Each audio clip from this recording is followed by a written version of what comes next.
Voilà, bonjour tout le monde. Et bien, aujourd'hui, comme promis la dernière fois, nous allons corriger l'exercice 11.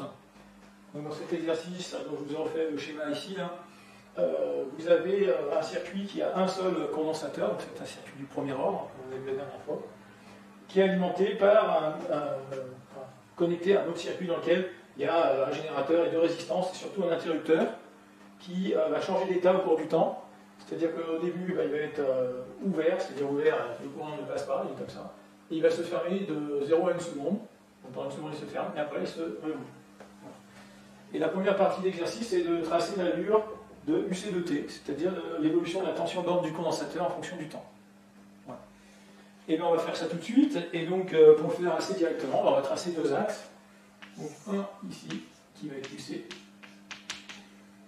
Et puis, l'autre, eh bien, ça va être le temps. Pour le moment, je ne mets pas de graduation, parce qu'on ne connaît pas bien les échelles de tension et de courant. Bon, l'échelle de tension, on doute que ça ne va pas trop dépasser les 10 volts. Hein. Le temps, on en saura plus quand on aura calculé les constantes de temps du circuit. Voilà. De toute façon, pour commencer l'exercice, on va déjà se poser la question de savoir quel est l'état initial de ce circuit. Voilà. C'est-à-dire pour T inférieur à 0. Donc on se dit, tiens, T inférieur à 0. Donc à T inférieur à 0, qu'est-ce qu'on sait? À T inférieur à 0, on a l'interrupteur qui est ouvert, on est dans cette configuration-là. Et alors la première des choses qu'on va écrire, ça va être la même que la dernière fois, c'est-à-dire qu'à T inférieur à 0, eh bien, on sait que le circuit va être sur son point d'équilibre. C'est-à-dire que tout va être constant. Et dans ce cas-là, on sait que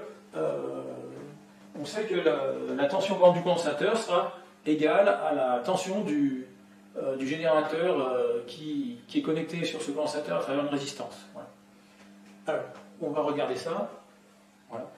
Alors, la tension du générateur de T1, parce que je vous rappelle, voilà, je vais donner la technique, hein, c'est que tout ce qui est branché aux bornes du condensateur, ici, voilà, tout ça, et bien, pour chaque config d'interrupteur qui est ici, là, on pourra les remplacer par un générateur de T1.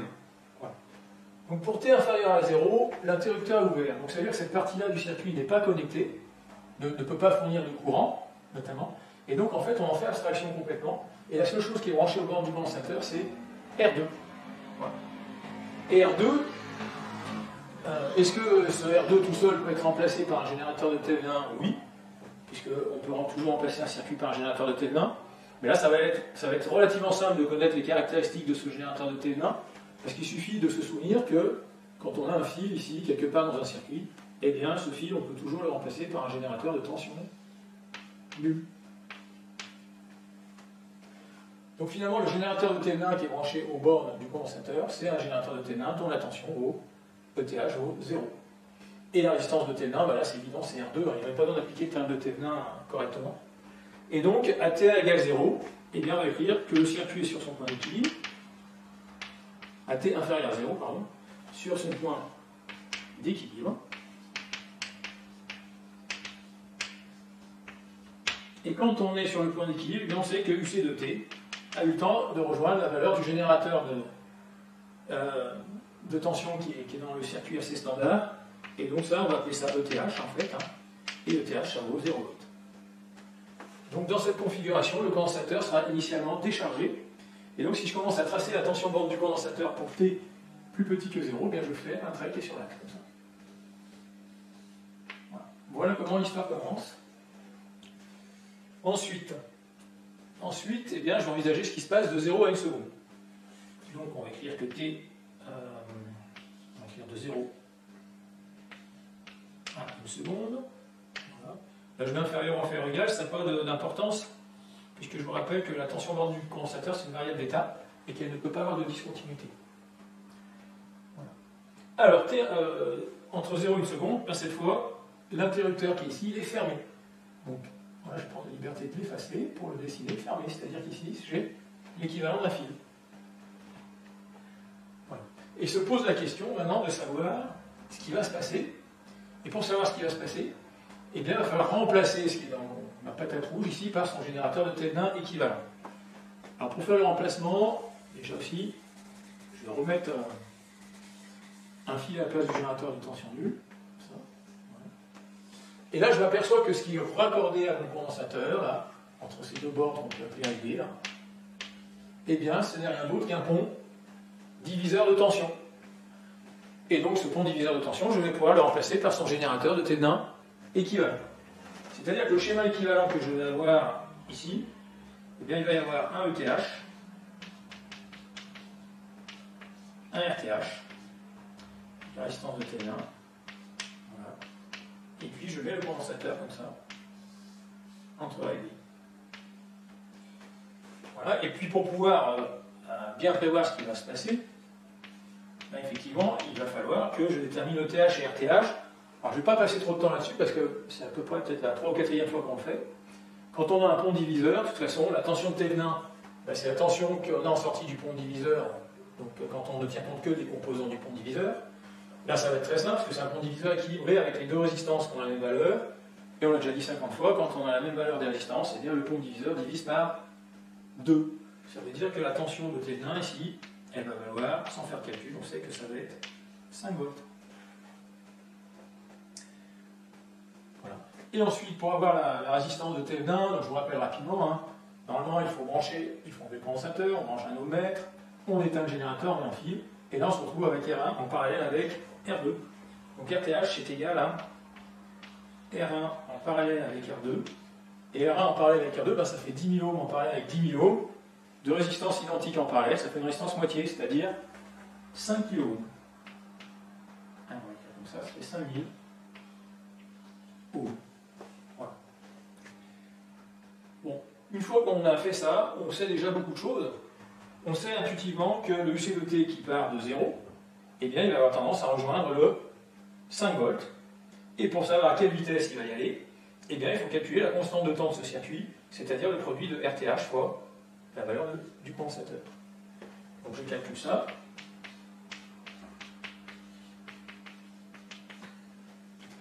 Donc ça nous fait les 5000 ohms, je multiplie les 100 microfarads, et ça fait 0,5 secondes. Voilà. On sait que la constante de temps, dans cette phase-là, le fonctionnement du circuit sera de 0,5 secondes. Donc qu'est-ce que je vais faire? Et bien, ici, je vais graduer mon axe de 0,5 secondes en 0,5 secondes. Donc ça fera des constantes de temps, c'est pratique. Alors, on va mettre à peu près là.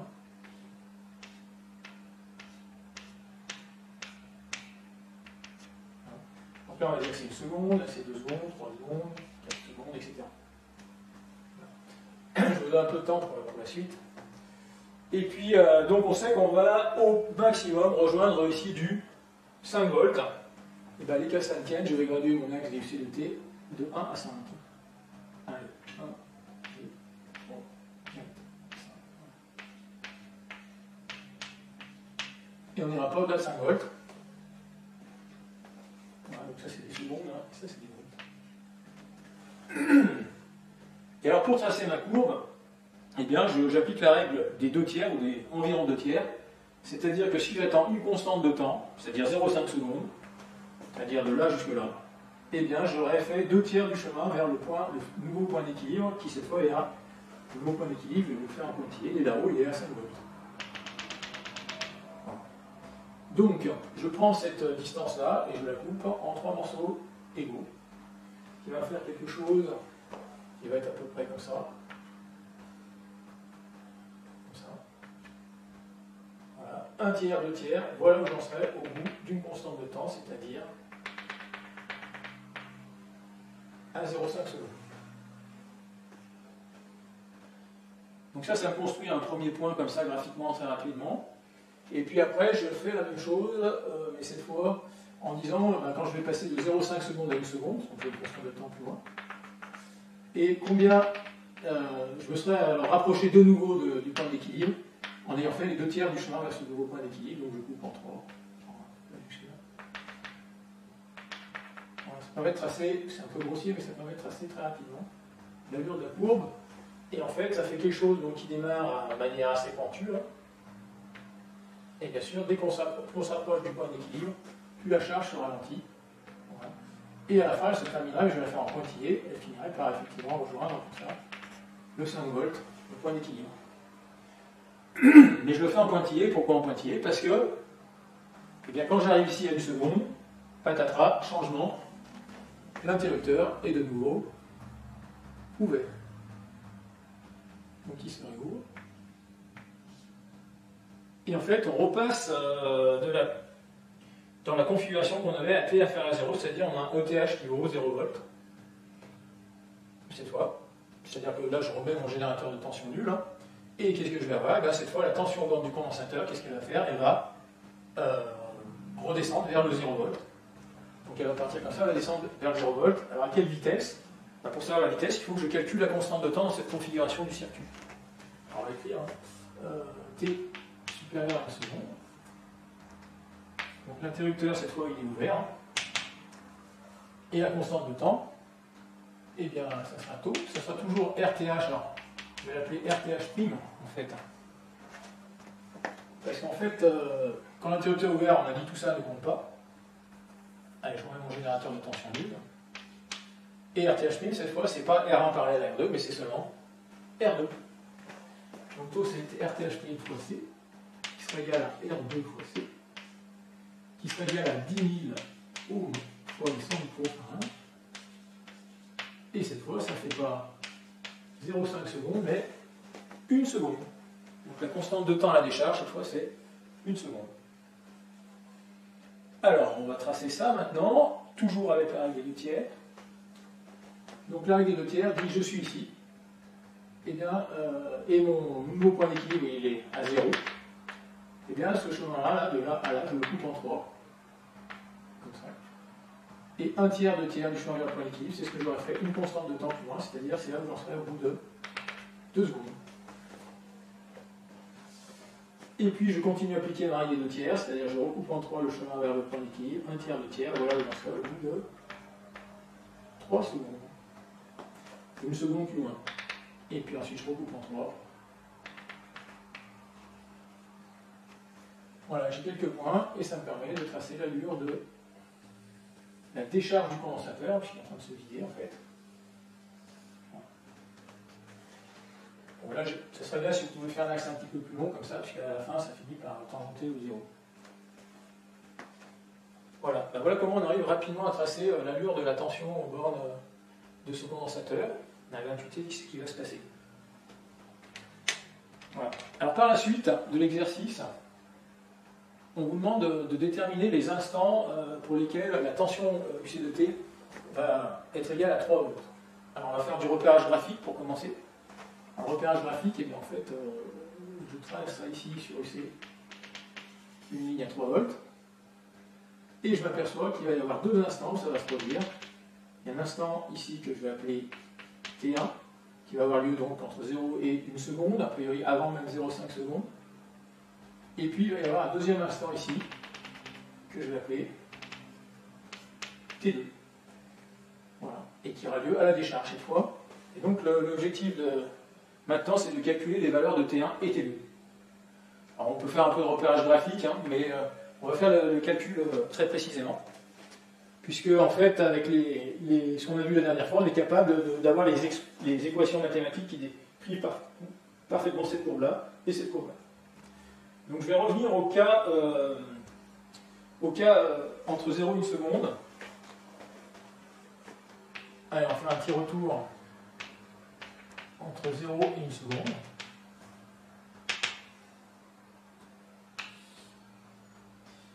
Et là, je peux écrire que mon ETH au début, là, il est constant. Voilà. On va pouvoir écrire la formule générale. Je l'écris déjà, on va voir. Mais la solution générale d'équatif, je vous la remets ici. UC de T. Alors, on la connaissait comme ça, VE plus UC de T0 moins VE exponentielle moins delta T sur T. Voilà. Et là, il va falloir faire quelques petits arrangements. Parce que dans cette phase-là, en fait, c'est pas VE qui est pertinent. Ce truc-là, d'ailleurs, on ne l'avait même pas appelé VE ici, mais mettons que ce soit VE. Et c'est pas bon, en fait. Ce qu'il faut, c'est raisonner sur ce circuit-là. Le circuit RC standard, c'est lui. Et en fait, ce qui va jouer le rôle de VE, maintenant, c'est pas le VE qui est ici, c'est le ETH. Voilà. Et ce qui comptera pour la constante de temps, on l'a déjà vu, c'est RTH. Donc en fait, il faut modifier cette formule et l'adapter au fait qu'on a appliqué le théorème de Thévenin. Donc c'est pas VE qu'il faut faire, c'est ETH. D'ailleurs, si vous devez en retenir qu'une de formule, retenez celle avec ETH parce que celle-là est complètement générale.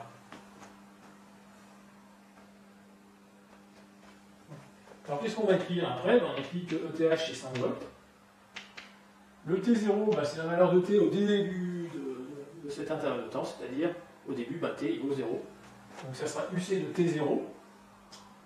Et UC de T0, bien, on le connaît, au début, le condensateur, on a dit qu'il était déchargé, puisque c'était le point d'équilibre qu'on avait à T inférieur à 0. Donc lui, on met 0.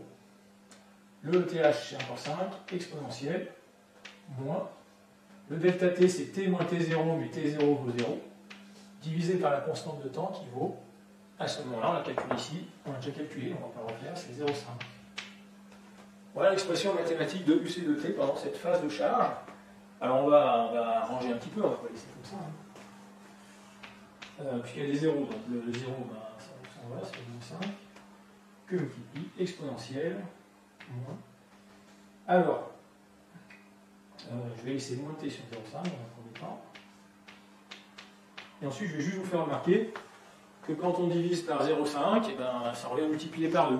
Parce que 1 divisé par 0,5, ça fait 2, puisqu'il y a deux moitiés dans une unité. Voilà, donc il faut avoir ça à l'esprit. L'inverse de 0,5, c'est 2 aussi. Donc ça fait 5 moins exponentielle, moins 5. Exponentielle, moins 2t. Voilà. Voilà ce que vaut le UC de t. De 0 à 1 seconde. Quand on a fait ça, on n'a pas tout à fait fini. Puisque maintenant, on va écrire que pour obtenir la valeur de T1, on va écrire que le UC de T doit être égal à 3. Je crois que vous effacez. Allez. Face.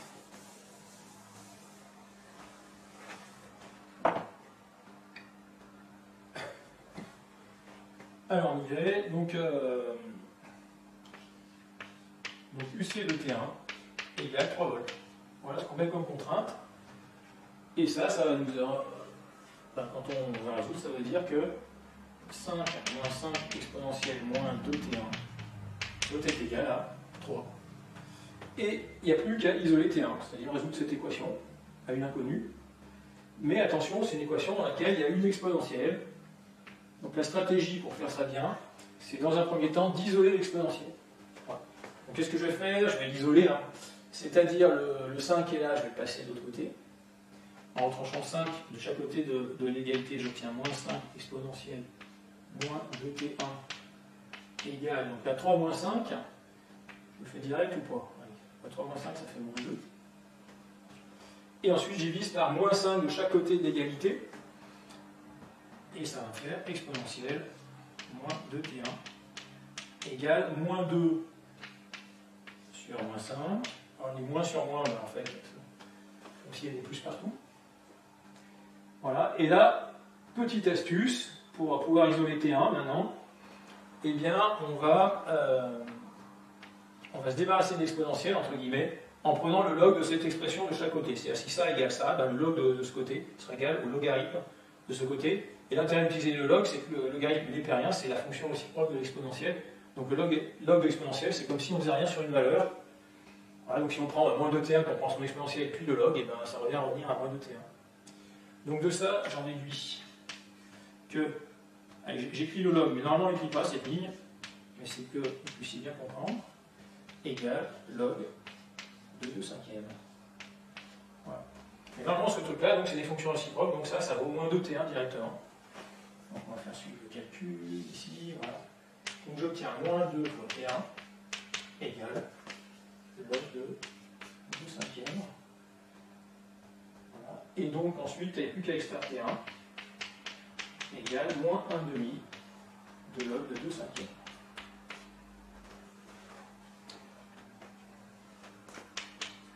Alors, j'ai fait le calcul normalement. Moins 1/2 de log de 2/5, c'est ça, et ça nous fait donc T1 égale 0,458 secondes. Voilà, ça me donne un premier résultat.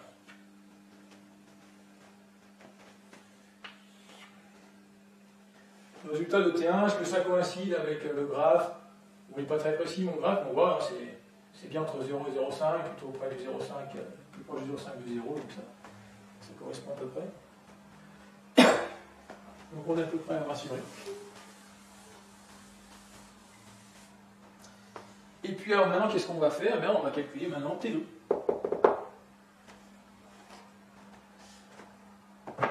Donc on va se poser la question que vaut T2.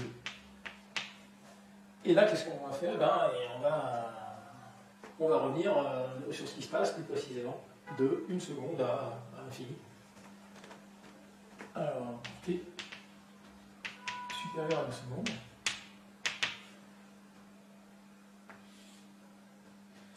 Alors l'expression de UC de T, là, c'est toujours la formule générale, hein, UC de T égale. Alors j'ai appris avec l'expression maintenant, enfin, j'ai appris qu'en généralisant, il vaut mieux mettre TH là, plus UC de T0, alors, moins TH, qui multiplie exponentielle moins delta T sur T. Voilà, en fait j'ai réécrit exactement la même chose qu'ici, hein, c'est toujours pareil.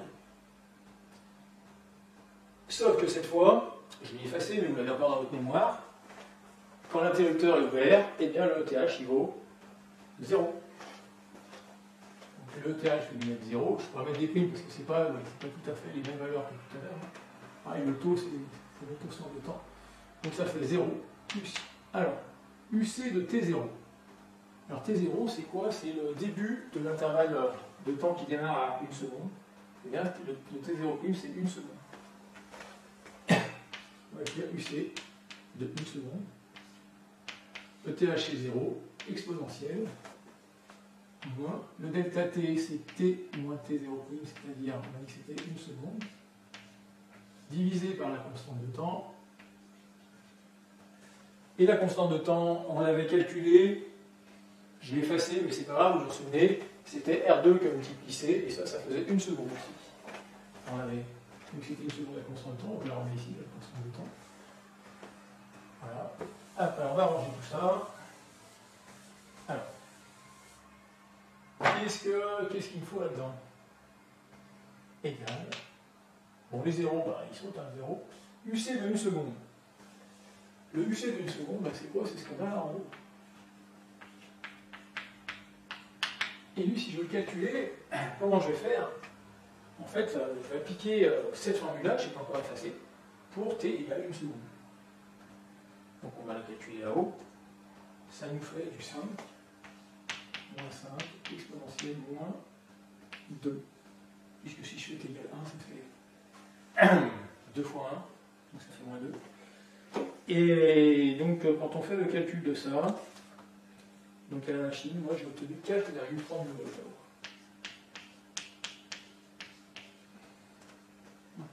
Donc une fois qu'on a fait ce petit calcul, eh bien on peut remplacer UC de 1 seconde par 4,32 volts, qui multiplie exponentielle.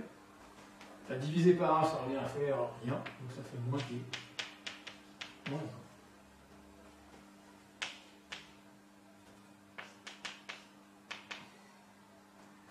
Voilà l'expression de UC de T qui est valable en fait pour cette courbe-là, pour toute cette descente. Et bien sûr, si on veut trouver T2 maintenant, eh bien, on va écrire que ce UC qu'on vient de calculer doit être égal à 3 volts. Donc on va écrire UC de T2 égal à 3 volts. Voilà, implique que 4,32 exponentielle moins T2 moins 1 doit être égal à 3 volts. Et on se retrouve avec, pareil, une équation avec, pour seul inconnu, T2, mais qui est dans une exponentielle. Donc il va falloir isoler l'exponentielle. Donc c'est parti. Donc je divise par 4,32 de chaque côté d'égalité. Ça va faire exponentielle moins T2 moins 1 égale 3 sur 4,32. Après, je prends le logarithme de chaque côté. Donc là, je vais faire un peu plus directement. Un log de l'exponentielle, c'est comme si j'avais rien fait sur la valeur qui est ici, c'est-à-dire ça va me donner moins T2 moins 1 égale logarithme de 3 divisé par 4,32. Voilà. Alors, il faut que j'isole. Ce que je vais faire, c'est déjà, je vais multiplier par moins 1 de chaque côté pour éviter d'avoir le moins dans la parenthèse. Donc ça va me faire T2 moins 1 égale log de 3 sur 4,32.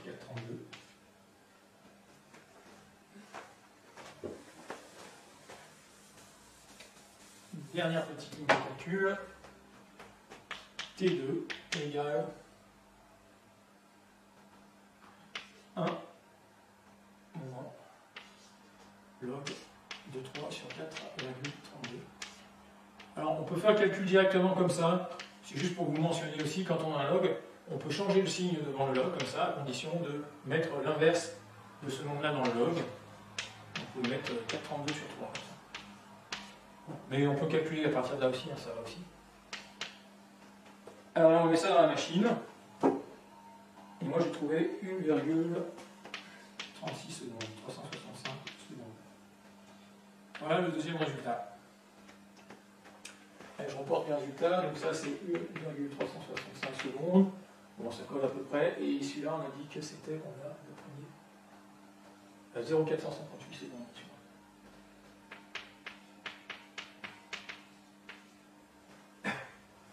Et bien voilà, ça clôt cet exercice 11. Voilà, donc à vous, comme vous deviez le chercher, ben, à vous de bien mesurer les erreurs que vous avez faites ou pas faites, et surtout de bien retenir la leçon pour ne pas les refaire le jour du prochain DS, qui ne manquera pas d'arriver. Voilà, pour ceux qui auraient envie de s'entraîner un petit peu pour ce DS, ben, j'enverrai des sujets, il n'y a pas de problème, mais vous pouvez vous poser la question de ce que ça aurait donné comme type de courbe si au lieu d'avoir marqué ici fermé, on avait mis ouvert de 0 à 1 seconde. C'est-à-dire qu'on part d'un interrupteur qui est au début qui est fermé, on l'ouvre pendant 1 seconde et on le referme après. Voilà. Et juste comme ça, rapidement, dérouler au moins mentalement le truc pour savoir ce qui va se passer. Notamment, c'est très important de constater que le point d'équilibre, le point de départ ici, ne sera pas à 0. Voilà. Hein. Attention, un point d'équilibre au départ, c'est pas forcément égal à 0. Parce que ça, c'est une erreur que je rencontre trop fréquemment dans les DS. Voilà, là, on peut même le dire, hein, si on perd un interrupteur fermé, ben, de toute façon, le point d'équilibre, c'est UC qui est égal à ETH, et l'ETH, quand c'est fermé, on a dit que c'était 5 volts. Donc en fait, au lieu d'avoir une courbe rouge ici qui démarre à 5 volts, à 0 volts, il va démarrer à 5. Et après, je vous laisse imaginer la suite. Voilà. Bon, ben, j'ai terminé pour l'exercice 11. Après, vous avez un exercice 12 hein, qu'on va traiter, mais on ne va pas le faire tout de suite parce que dans l'exercice 12, il y a un nouveau composant qu'on appelle une inductance. Et il va falloir que je vous présente ce composant avant qu'on puisse aller plus loin dans cet exercice. Donc c'est ce qu'on va faire maintenant. Voilà, je fais une petite coupure et on reprend avec la présentation de l'inductance. Et puis ensuite, on verra les circuits dans lesquels on peut associer une résistance et une inductance. Voilà, à tout de suite.